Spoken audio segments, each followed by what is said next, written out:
벽돌체계의 고전 총균쇠. 그때 저 총균세 나오고 나서 엄청나게 공격을 했어요. 소설에 가깝다. 왜냐하면 근거가 부족하다고. 뭐 아프리카 사람들은 기본적으로 먹고 살 게 많으니까 그 환경이라는 게 게을러질 수밖에 없다. 그 유전자에 박혔다. 다이아몬드 씨도 약간 어떤 편향된 생각으로 좀 치우쳐져서 쓴 게 아닌가. 아, 그래도 우리가 뭐 이런 게 있었던 거예요.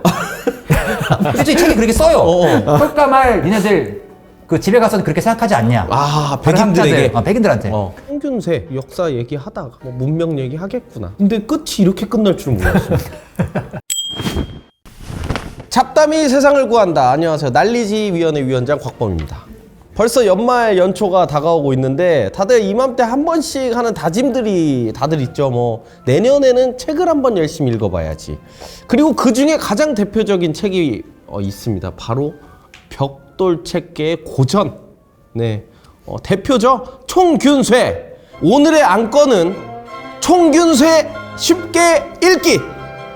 다들 한 권씩 가지고 있지만 끝까지 읽은 적은 없는 미스테리한 그 책.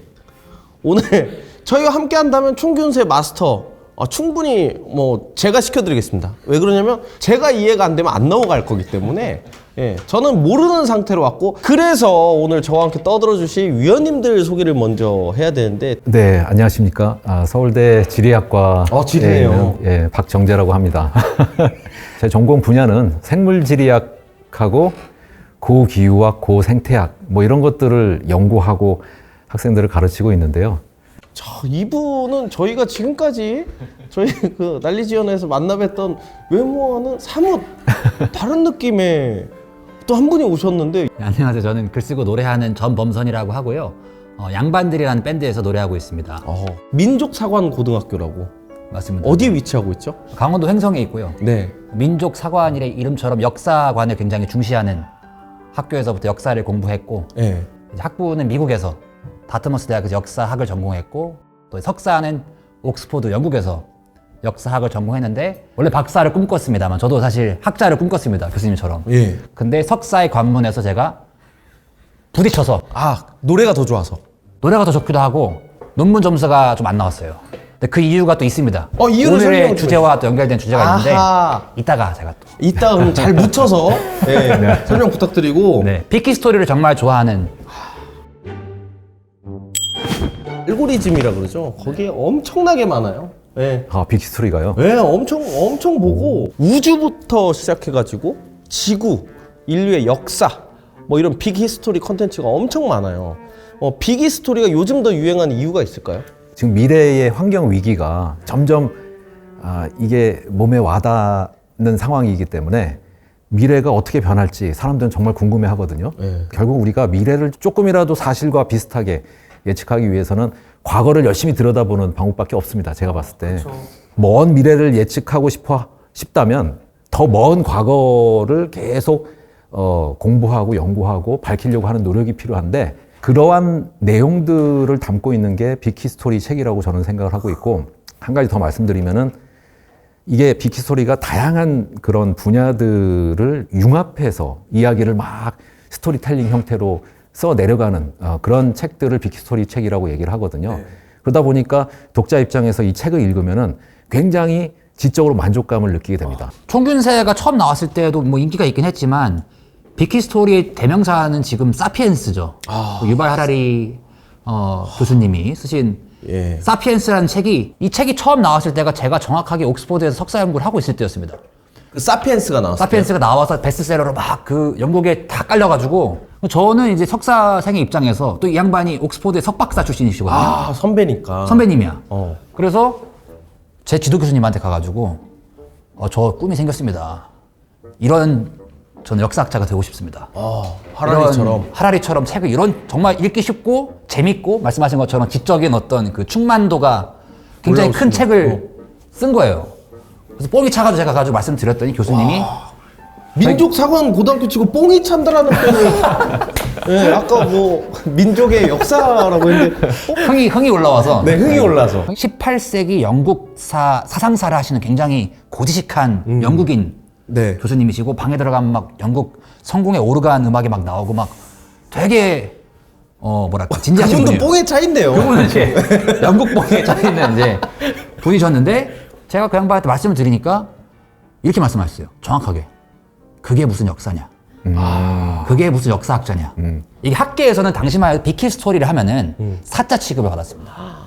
이게 왜냐면 소설가 취급을 당했구나. 미래를 이야기하는 순간 역사학자는 완전 미래를 네가 어떻게 알아? 미래를 내다본다는 거는 이제 과학자들이 하는 얘기인데 학계에서는 역사학자들 사이에서는 굉장히 거대한 당론을 이야기하는 것을 꺼려하는 분위기가 컸어요. 근데 저는 솔직히 말하면 우리 교수님보다 하라리처럼 되고 싶었거든요. 우리 교수님 책을 재미가 없어요. 또 그거와 연계돼서 이런 뭐 총균세 같은 비키 스토리 담론이 되게 대두가 되고 있죠. 빌 게이츠도 굉장히 밀어주고. 그러니까 지금 아주 재밌는 얘기 잘 해주셨는데 네. 저 다이아몬드도 총균세를 쓰고 나서 엄청난 그 비판에 시달렸습니다. 저분이 UCLA 지리학과 소속의 생물지리학 하시는 분이거든요. 그래서 저도 생물지리학 전공자이기 때문에 다이아몬드 교수 책이나 논문을 많이 읽었는데 그때 저 총균세 나오고 나서 역사학자는 말할 것도 없고 지리학계 내에서도 역사지리 하시는 그런 분들 중심으로 해가지고 엄청나게 공격을 했어요. 너는 역사학자가 아니다. 저는 소설에 가깝다. 왜냐하면 근거가 부족하다고 계속 얘기를 하면서 그리고 기본적으로 다이아몬드 교수 같은 경우는 베이스가 자연과학이거든요. 네. 자연과학자가 역사학 책을 썼다는 거에 대해서 반감이 있었죠. 근데 그거는 학자들의 이야기고 저희 같이 책을 읽는 사람들은 역사책으로 받아들여요. 왜 특정한 지역의 특정한 국가가 다른 지역의 다른 국가에 비해서 지금 문화적으로 앞서 있고 경제적으로도 앞서 있고 뭐 과학기술 측면에서도 앞서 있는지 그 근본적인 원인이 뭔지 이거를 환경에서 찾은 게 총균세라는 책이거든요. 근데 영국판은 제목이 그 지난 13,000년간의 역사를 짧게 요약했다 뭐 이런 식이었던 걸로 기억해요. 13,000년 역사를 사벽적으로 담는다는 게 쉽지 않은 일인데 네. 핵심은 뭐냐면 한 문장으로 정리를 하면은 이 양반이 해놨어요. 그러니까 쉽게 말하면 인종차별이 틀렸다. 아니다. 아니다. 있으면 안 인종차별적인 된다. 이유 때문에 이렇게 유럽이 잘 사고 아프리카가 못 사는 게 아니라 환경적인 이유 때문에 그렇다. 이게 이 책의 내용에 답니다. 이게 그냥 진짜 총! 아파! 균! 딱딱해! 쇠! 이거죠? 이 책을 읽으면은 그 왜 총균세로 제목을 잡았는지를 알 수가 있는데요. 기본적으로 어떠한 문명의 격차가 나타나는 근본적인 원인은 농경을 얼마나 빨리 시작을 했느냐. 그게 결정을 했다는 거거든요. 그래서 농경을 제일 먼저 시작한 지역이 우리가 흔히 메소포타미아 지역이라고 하는 우리가 비옥한 초승달지대라고 얘기를 하는데 뭐 이스라엘, 레바논, 시리아, 이라크 뭐 이렇게 있는 중동이죠. 네. 네, 서남아시아. 거기서 농경이 제일 먼저 시작이 됐는데 농경이 시작하면은 이점이 상당히 많은 게 수렵 채집민들은 사실은 그날 막 이렇게 먹을 걸 찾아서 먹고 남으면은 사람들하고 나눠서 먹고 그러니까 먹는 게 남지가 않았기 때문에 저장할 필요가 없는데 농경민들은 사실은 저장이 굉장히 중요하죠. 왜냐하면 흉년이 들 수도 있잖아요. 그래서 미래를 대비하는 보험의 차원에서 저장이 꼭 필요합니다. 농경민들한테는. 근데 그 얘기는 뭔가 오래 먹고도 남는 뭔가가 생길 수가 있다는 얘기잖아요. 옹경민 사회에서만 잉여 생산이 나오는데 잉여 생산이 나오는 순간 그다음부터는 농사에 직접적으로 투입이 안 돼도 되는 사람들이 생겨나기 시작하죠. 어떻게 보면 노동을 권력 어떻게 보면은 그렇죠. 엘리트층이라고 볼 수가 있는데 그런 사람들이 생겨나니까 그런 사람들이 주도를 해서 문화를 발전시키고 경제를 성장시키고 제도를 만들어내고 뭐 문자를 발명하고 과학기술을 발전시키고 뭐 이런 일들을 하게 되니까 그러니까 농경을 먼저 시작한 지역일수록 문화가 축적이 많이 되니까 나중에 상대적으로 나중에 시작된 지역에 비해서 훨씬 더 앞설 수가 있는 거죠. 처음에 차이는 별로 크지 않았는데 시간이 지나면 지날수록 점점 벌어져요. 그래서 먼저 시작한 사회에서 총도 만들고 균은 뭐 나중에 좀 더 얘기를 하겠습니다만은 균에 대한 내성이 더 많이 생겼다라고 얘기하는 게 더 정확하고요. 그 다음에 쇠를 이용해서 여러 가지 뭐 물건들도 만들어내고. 그럼 교수님 얘기대로 여튼 농업을 한 유럽이 잘 나갔다라는 얘기인가요? 그렇죠. 정확히 얘기하면 유라시아 대륙이고 이 책의 주장 중 핵심적인 것이 하나가 왜 유라시아가 아프리카나 그 뭐 오세아니아 혹은 아메리카에 비해서 더 강력한 문명의 어떤 그 총균세로 대표되는 이런 그 기술들을 확보할 수 있었을까라고 했을 때는 유라시아가 수평적으로 길고 반대로 아프리카나 아메리카는 수직적으로 길잖아요. 그렇기 때문에 수평적으로 긴 지역은 온난한 기후에 있는 그 지역들 간에 교류가 가능하다. 훨씬 많이 가능하다. 그래서 유라시아 지역이 다른 이런 수직적인 아프리카나 아메리카 같은 지역에 비해서 훨씬 문명이 발달할 수 있는 조건을 갖고 있었다. 뭐 이런 주장과 또 한편으로는 결국에는 16세기에 유럽인들이 아메리카를 왔을 때, 네. 그러니까 뭐 피자로나 코르테즈 이런 이제 스페인과 포르투갈에서 왔던 유럽인 정복자들이 아메리카 와서 잉카와 아즈텍 문명을 만났을 때 정말 그 적은 숫자의 군인으로 문명 전체를 무너뜨렸거든요. 그래서 이 책의 첫 장에 나오는 질문이 왜 백인들이 이 흑인들을 정복하고 반대로 흑인들이 백인들을 정복하지 않았습니까? 라는 그 질문에서 출발을 해요. 이 다이아몬드가 뉴기니에서 실제로 그 조류학자로 연구를 할 때 원주민한테 받은 질문이래요. 이 질문에 대한 답을 수십 년 동안 연구를 하신 책이고 1492년도 콜럼버스가 아메리카를 간 이후에 굉장히 100년 안에 빠른 정복이 일어났는데 그때 왜 유럽인들이 아메리카인들을 이길 수 있었을까? 라는 질문에 대한 답이 총균세인 거예요. 아, 그걸로 무너뜨릴 수 있었다. 무너뜨릴 수 있었다. 자, 그러면은 지리적으로 아까 네네네. 메소포타미아 얘기가 나왔고 네네. 이 유라시아가 더 비옥한 거죠? 그게 사실은 비옥한 건 아니고 오히려 농경이 먼저 시작이 되고 문명이 막 발달한 지역들은 환경이 더 안 좋은 지역들이 대부분입니다. 지중해 그 동쪽에 붙어 있잖아요. 네. 그 이스라엘, 뭐 레바논, 뭐 시리아 이런 나라들이. 근데 그 지중해성 기후라는 게 특징이 뭐냐면은 여름철이 건조해요. 우리나라 여름에 비가 많이 내리고 겨울엔 비가 안 내리는데 그 지중해성 기후가 나타나는 지역은 여름이 건조하고 겨울이 조금 습한데 이 건조한 기간이 좀 길다 보니까 나무들이 못 살아요. 대부분 풀들이 살아가는 그런 지역입니다. 근데 그 풀이 또 다년생 풀들보다는 1년생 잡초들이 많이 삽니다. 왜냐하면 1년생 풀들이 사실은 보면은 우리가 취하는 그런 작물이 다 1년생 잡초로부터 진화된 거거든요. 인위적으로. 곡물이 먹고 있는 곡물들이. 그렇죠. 밀, 보리, 쌀도 그렇고 옥수수. 예, 옥수수, 호밀, 귀리 다 마찬가지입니다.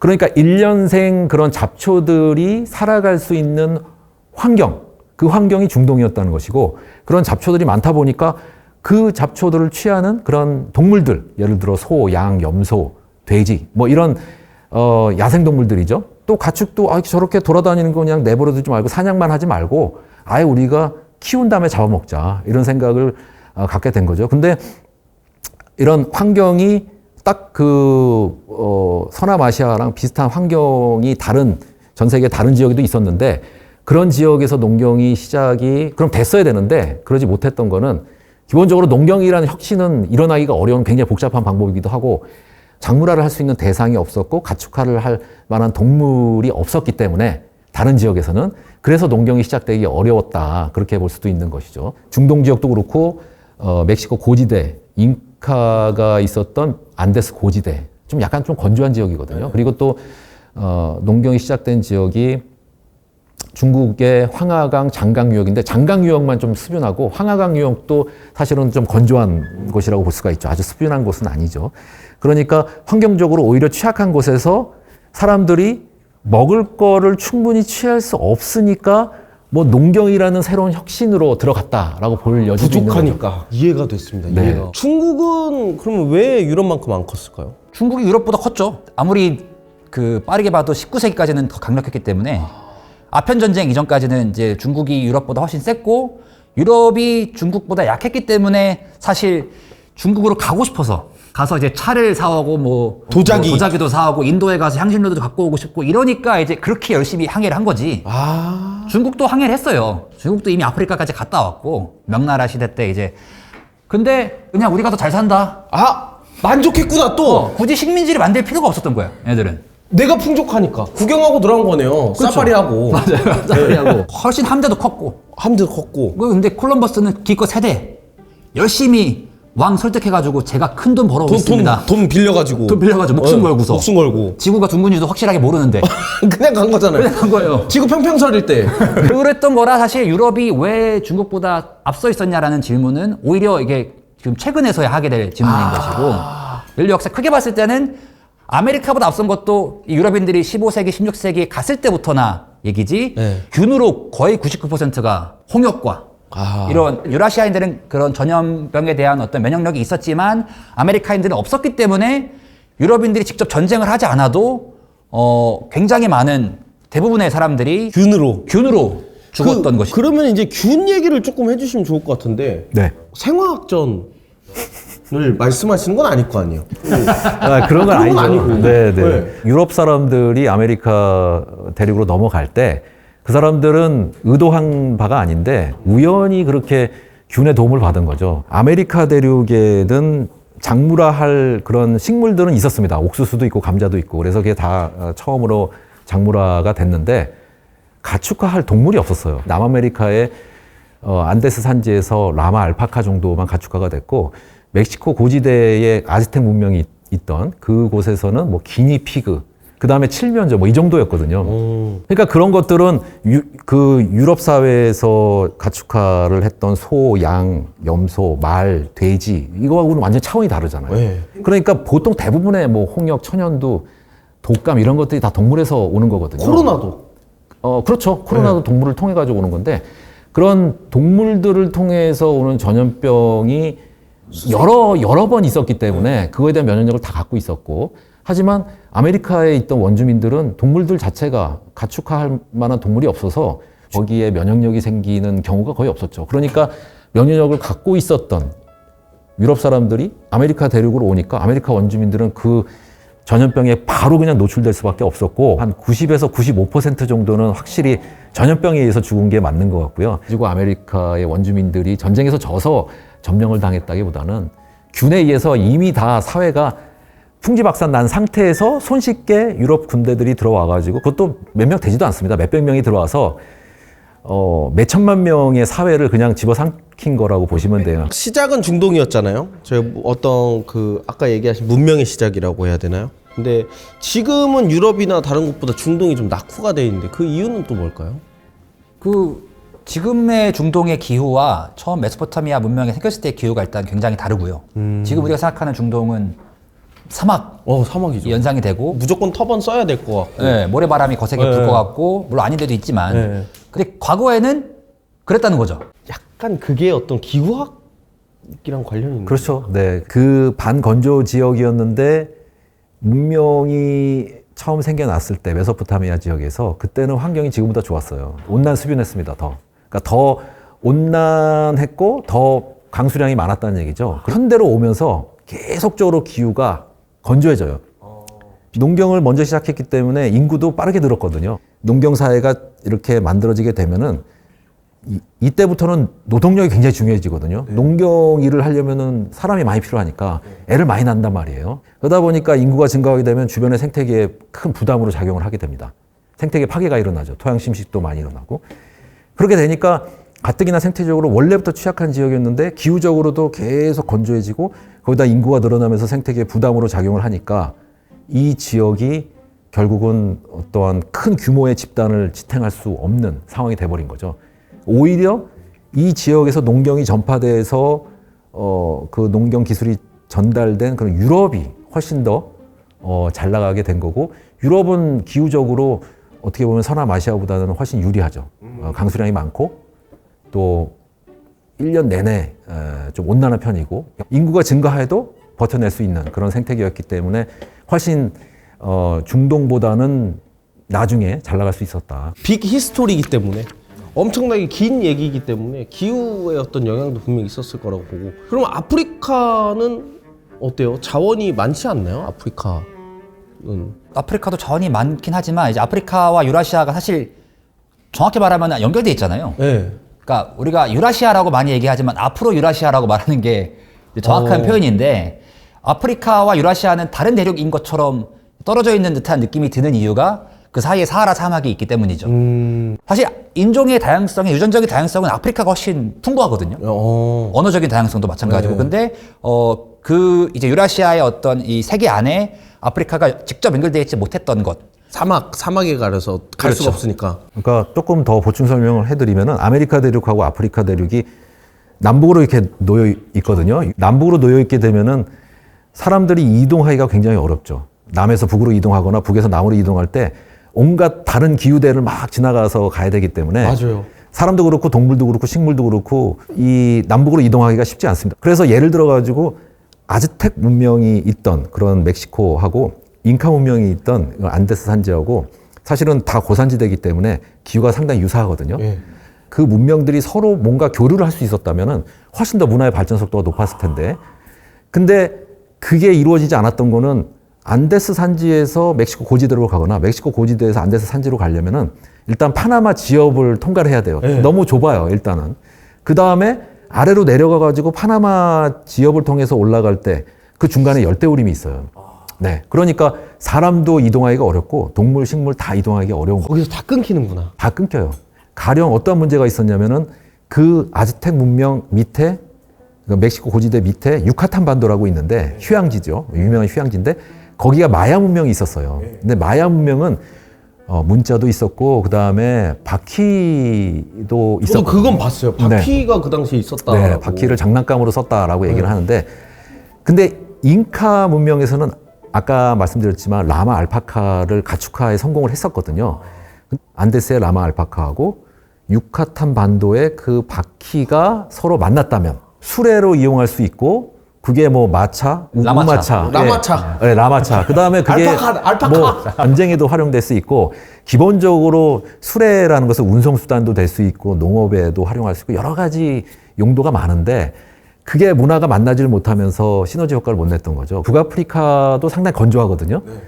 그 다음에 사하라 사막 나타나고, 그 밑에 사헬지대라고 하는 반건조지대가 나타나고, 그 밑에 열대우림지대가 있고, 그 밑에 또 스텝지대, 그 다음에 사바나 초지, 그러고 나서 지중해성 기후가 나타나니까 밀이나 보리 같은 것들이 만약에 이 남아프리카 쪽까지 전달이 될 수 있었다면 남아프리카도 이런 작물 농경을 하면서 뭔가 발전을 할 수가 있었겠죠. 근데 끝내 유럽 사람들이 와가지고 점령을 하면서 작물 농경이 전파되기 전까지 아주 오랫동안 목축만 하고 살았습니다. 그러니까 남아프리카는 상당히 낙후된 상태로 오랫동안 머물러 있을 수밖에 없었죠. 어떻게 보면 좀 그거 있잖아요. 금수저다.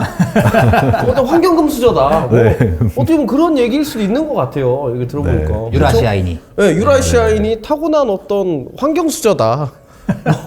저는 그렇게 볼 수 있을 것 같습니다. 그러면 다이아몬드 작가님께서 말씀하시려고 하는 게 환경 인정하고 이렇기 때문에 인종은 이렇게 서로 다르다라는 건지 어떤 얘기를 하려고 하시는 걸까요, 검선 씨? 사실 그 다이아몬드가 한 업적을 약간 다윈과 비교해서 보면은 흥미로운데, 네. 다윈도 그렇고 다이아몬드도 그렇고 둘 다 생물학자예요. 처음 진화론 이야기한 종이 기원을 쓴. 설명해 좀 생각이 한 번씩 나요. 죄송합니다. 찰스 다윈이라고 하는 이제 19세기 영국의 그 생물학자가 이 진화론을 처음 주장하면서 우리가 알고 있는 세계관이 완전히 바뀌었죠. 다윈은 좀 억울할 수 있지만 이 진화론, 흔히 말하는 적자 생존의 원칙이잖아요. 네. 살아남은 사람들이, 강력한 존재들은 과거에 경쟁을 통해서 이긴 존재들이다. 예. 이게 사실 사회적으로는 어떻게 악용이 됐냐면은 지금 백인이 그 흑인보다 혹은 황인보다 우월한 이유는 일종의 그 진화론으로 따지면은 적자 생존의 원칙에 따른 것이다. 이런 이제 사회 진화론적인 이야기들이 되게 지배를 했어요. 20세기까지도. 예. 여기에 대해서 다이아몬드가 반기를 든 거죠. 저기 오스트레일리아의 그 원주민들을 예. 저 유럽에 데려가서 똑같은 환경에서만 살게 한다면은 차이가 없을 것이다. 라는 주장을 굉장히 열심히 하신 거예요. 굉장히 열심히. 그러니까 인종 차별을 하지 말자는 얘기죠. 그렇죠. 쉽게. 쉽게 말하면은 인종차별을 깔려고, 저항하려고 열심히 그 책을 쓰신 겁니다. 이게 전형적인 환경결정론 책이거든요. 그래서 이 책이 나오면서 환경결정론이 다시 재림했다. 뭐 이런 얘기가 나올 정도로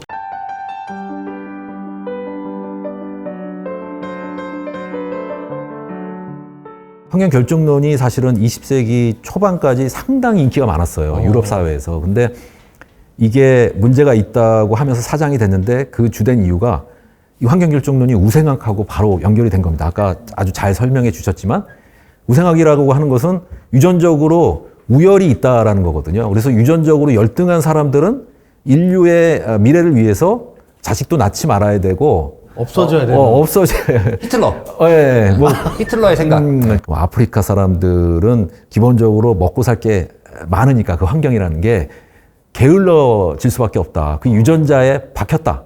그런 식으로 설명이 됐고 북유럽 사람들은 먹고 살기가 힘드니까 게으르면 안 되고 부지런해야 되는데 그러면서 충분히 먹을 걸 확보하기 위해서 혁신을 추구할 수밖에 없었다. 그런 게 유전자에 박혀 있다. 그래서 아프리카 사람하고 북유럽 사람들을 놓고 보면은 북유럽 사람들이 유전적으로 우월하기 때문에 예, 북유럽 사람들이 인류의 미래를 위해서 이 사람들이 주로 애를 낳아야 된다. 뭐 이러니까 환경결정론이 이상한 이론이 돼버린 거죠. 그래서 완전히 사장이 됐는데 이 청균세가 나오면서 환경결정론이 다시 살아났습니다. 그다음에 청균세 이후에 문명의 붕괴라는 책도 아주 전형적인 환경결정론이고 미래의 환경의 악화 때문에 인류의 미래가 어두울 수 있다. 이런 식으로 논조를 전개하면서 책을 썼기 때문에 그래서 지금 이 총균세나 문명의 붕괴나 유발 하라리의 사피엔스나 바로 우리가 지금 환경을 보존하고 동식물하고 공존 공생 이런 행위를 하지 않으면 미래가 상당히 위험하다. 이런 식으로 얘기를 하면서 과거의 우생학하고의 그런 연결성은 딱 끊어진 거죠. 아주 효과적으로 잘 끊어낸 거죠. 예. 그래서 이 다이아몬드가 상당히 인정을 받고 있는 겁니다. 다시 저희가 총균세 이야기로 좀 돌아와서 쇠는 문명 발달에 어떤 도움을 줬을까요? 정말 큰 도움을 줬겠죠? 이 15세기, 16세기에서의 이 쇠 역할 중에 가장 중요했던 것이 인쇄술이거든요. 활자술. 사실 이건 우리가 좀 더 할 얘기가 있는 건데 최초의 금속 활자는 직지 심체 요절이기 때문에 네네네. 우리가 먼저긴 했어요. 네, 500년인가 앞섰다고. 500년까지는 아니었던 것 같은데 80년? 80년? 뭐, 7, 80년 앞섰던 걸로. 근데 그 활자술이 있다는 거는 책을 인쇄할 수 있다는 것이고 네. 대량으로. 네. 그렇기 때문에 이 소수의 사람들이 뭐 스페인과 포르투갈 쪽에서 갔지만 이 사회 전체가 훨씬 그 어떻게 보면은 교육이 될 수 있었던 같은 정신을 무장할 수 있었던 훨씬 사회 조직 자체가 탄탄하게 될 수 있었던 것도 큰 기여를 했다라는 이야기를 하고 있죠. 그리고 또 문자가 있고 없고도 큰 차이가 있는 거죠. 예. 그리고 아메리카 대륙에 마야는 문자가 있었지만 그 안에서만 쓰였고 잉카 문명이나 아즈텍 문명은 문자가 없다시피 했기 때문에 한쪽 세력은 온갖 정보를 다 갖고 있는 거죠. 이러니까 이게 싸움이 안 되죠. 종교도 이 정복에 영향을 미쳤을까요? 그러니까 사실 유럽이 중동보다 잘 나가게 된 것도 사실 최근이에요. 그 유럽이 고대 그 그리스 로마 지중해 시대의 네. 르네상스를 통해서 네. 문예를 부흥할 수 있었던 것도 그들이 그거를 재발굴했던 게 아니라 중동인들이 먼저 이 그 고대 그리스 헬레니즘 문명의 어떤 수학이나 철학 이런 것들을 이슬람 문명의 어떤 부흥과 함께 발전을 시켰었어요. 유럽은 아직 기독교의 어떤 이제 중세 암흑의 시대라고 하는 이제 종교만 믿고 수학이나 철학에 크게 관심이 없었을 때 오히려 중동의 이슬람인들이 이런 그 수학에 관심을 가졌고 우리가 뭐 알고리즘 이런 말 쓰잖아요. 알고리즘도 중동에서 온 우리 중동에서 이제 뭐 많이 이름이 있잖아요. 그래서 그렇게 온 거예요? 맞아요. 그 사우디 리그 보면 다 R이거든요. 축구 선수들이 다 R 없으면은 축구를 못해요.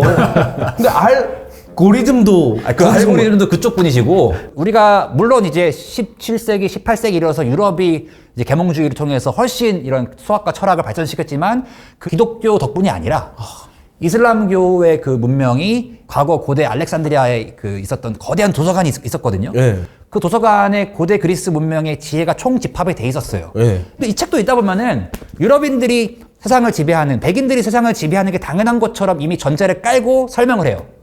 근데 사실은 중국과 비교해서도 19세기까지 그게 말이 아니었고, 사실이 아니었고, 중동과 비교해도 뭐 13세기, 14세기까지 이슬람의 황금시대와 비교하면 유럽은 되게 열세에 있었던 거죠. 근데 얘기 안 해도. 종교 얘기로 들어가서 뒤에서 조명을 받고 있으니까 제가 약간 뭐 은혜를 입고 있는 것 같아요. 아이가 머리도 길고 그러죠. 그거 붙이면서 은혜로운 시간이었습니다. 네네. 이 다이아몬드 씨도 백인입니다. 다이아몬드 씨도 약간 어떤 편향된 생각으로 좀 치우쳐져서 쓴 게 아닌가. 그거는 그 양반을 제가 뭐 변호를 좀 하자면은 네네. 인종차별주의를 정당화하려고 했던 건 아니고 그 시대에 이분이 어쨌든 연세가 꽤 되시거든요. 네. 그 시대 20세기 중후반의 미국인의 입장에서는 암묵적으로 이제 공기 중에 저도 미국에서 대학 생활을 2010년에 해봤기 때문에 아무리 인종차별이 줄어들었다고 해도 공기 중에 은연이 있습니다. 대놓고 학교에서 얘기하진 않아도 집에 돌아가면은 그래도 우리가 뭐 이런 게 있었던 거예요. 있습니다. 왜 굳이 집에 가서 그렇게 해가지고 할까요? 그 사람들은. 실제 책에 그렇게 써요. 어. 홀까 말 니네들 그 집에 가서는 그렇게 생각하지 않냐. 아, 다른 백인들에게? 학자들, 백인들한테. 어. 그렇기 때문에 이 유라시아가 훨씬 힘이 센 건 맞지만 아시아보다 유럽에 있었던 거는 굉장히 최근의 일이다. 중동을 포함해서. 근데 이거를 전제로 깔았기 때문에 지금 읽었을 때는 약간 그렇게까지 유럽 얘기만 할 필요가 있을까? 저 책이 쓰여질 때만 해도 유럽이 왜 중국보다 발전할 수 있었는가? 그거에 대한 이유를 저 책에서는 뭐라고 드냐면 유럽은 뭐 지형이 복잡하고 해안선이 복잡하고 지형이 통합되기 어려운 그런 조건이었기 때문에 분열될 수밖에 없었다, 나라들이. 분열되고 서로 경쟁을 아주 심하게 했다. 경쟁에서 앞서기 위해서 뭔가 혁신을 추구해야 되는 그런 환경 여건이었다라는 것이죠. 그에 비해서 중국 같은 경우는 수나라 이후로 장강하고 황하강이 연결되면서 운하로 완전히 통합이 됐거든요. 물론 서쪽은 산지가 있지만 동쪽은 아주 그냥 평야거든요. 네. 대부분의 시기에 통합된 왕조가 나타났다라는 것이고 그렇게 되면은 뭔가 분위기가 사회 분위기가 자꾸 수구적으로 흐른다라고 얘기를 합니다. 그게 어떻게 보면은 좀 뭔가 백인 문화가 우월하다 이것을 가정을 하고 결국은 또 짜맞추는 그런 해석이라고 보여지거든요. 저한테는 이게 통합이 된 게 유리할 수도 있어요. 사람들 간의 교류가 그만큼 활발하게 일어날 수 있는 상황이란 얘기죠. 저는 그게 지금 나타나고 있는 거라고 봅니다. 지금 중국의 발전 속도가 엄청나게 빠르고 어마어마하잖아요. AI나 IT 이런 쪽에서 보면은 유럽은 이미 중국에 뒤처져 있는 상태거든요. 또 중국하고 미국하고 지금 경쟁을 하고 있는데 그러니까 다이아몬드의 생각이 틀릴 가능성이 점점 높아지고 있는 거죠. 어떻게 보면은. 저는 그래서 문화의 축적이 중요하다. 서양이 동양을 앞선 사실 유일한 이유는 식민지 때문이고 아메리카 때문이에요. 그러니까 아메리카를 애초에 정복했었던 거는 균 덕분에 어부지리로 이긴 거고 가서 그냥 어마어마한 그 큰 땅에서 어마어마하게 많은 자원, 은 같은 것들을 진짜 그냥 미친 듯이 뽑아내고 노예도 막 데려가고 아프리카와 아메리카와 그리고 호주와 아시아 전역에서 어마어마한 식민지를 개척했고 그 식민지를 착취했기 때문에 유럽이 지금까지 그 생활 수준을 유지할 수 있었던 거고요. 프랑스도 여태까지는 최근까지만 해도 아프리카를 거의 사실상 식민지처럼 맞아요. 뽑아먹다가 네. 중국한테 그걸 뺏기니까 지금 프랑스가 난리가 났잖아요. 경제가 이제 붕괴될 위기에 처했고 사실 미국도 그렇게 열심히 전 세계를 다니면서 쳐들어가기도 하고 하시던 분들이 갑자기 자기 나라가 우선이고 이렇게 말씀하시잖아요. 그러니까 미국도 그렇고 프랑스도 그렇고 지금 서양의 그 여태까지 우월이 가능했던 거는 어마어마한 식민지를 아메리카와 아프리카와 아시아에 갖고 있기 때문에 그랬던 건데 지금은 그게 없어지니까 자기 나라끼리만 뭔가 했을 때 꿀리는 거야. 백인 학계가 기본적으로 이 식민주의에 대한 반성이 부족했던 것들이 최근에 많이 이제 드러나고 있다. 드러나고 있다. 네. 근데 이쯤에서 궁금해지는 게 있습니다. 네. 그러면 우리나라는 총균세 이득을 본 나라일까요? 아니면 아닐까요? 우리나라는 사실은 저는 그 중국의 그 문화 발전에 좀 혜택을 많이 입지 않았나 생각을 하는데요. 메소포타미아 지역 다음으로 빨랐던 지역이 황하하고 장강유역의 농경이 굉장히 일찍 시작됐습니다. 네. 한반도라는 게 중국에 딱 붙어 있죠, 사실은. 네. 그래서 침략의 위협도 많이 받았지만 중국의 그런 발전된 문화가 계속적으로 손쉽게 유입이 됐다라는 얘기고 판단을 잘못해가지고 바다로 진출하는 것을 멈추고 이 내륙 쪽에만 신경을 쓰다 보니까 그때 이후로 점점 이 차이가 좁혀졌던 건데 그럼 그때 약간 다른 생각을 했다면 중국은 그렇죠. 어마어마했었을 그냥 텐데. 세계를 지배했을 가능성이 크다고 저는 보고요. 근데 그때 판단을 잘못한 건데 여하튼 중국이 엄청나게 발전된 그런 문화였기 때문에 거기서부터 계속적으로 빠르게 문화를 전달받아서 우리나라는 기본적으로 그러한 혜택을 받았기 때문에 상당히 문화 수준이 높았다. 오랫동안. 그리고 우리로부터 많은 문화를 받은 일본도 마찬가지였다. 네. 그러니까 총균세 혜택을 받은 거죠. 그렇게 해서 그럼 저희한테 흘러왔던 게 자연스럽게 이렇게 해서 배를 타고 일본으로 간 그렇죠. 영향이 분명히 있다. 그렇죠. 그러니까 한국의 많은 농경민들이 일본으로 건너가면서 농경 기술도 전파하고 언어, 그 다음에 여러 가지 도구 문화라든가 뭐 무덤 양식 뭐 이런 사실은 북쪽에서 이런 것들이 주로 한반도 쪽으로 들어와서 그게 남쪽에 일본까지 전달이 된 거거든요. 그 과정에서 어떻게 보면 한반도의 농경민들이 일본으로 넘어왔기 때문에 한국 사람하고 일본 사람하고 유전적으로 굉장히 비슷하죠, 지금. 총균세를 지금 꼭 읽어야 하는 이유를 하나씩 뽑아주신다면요.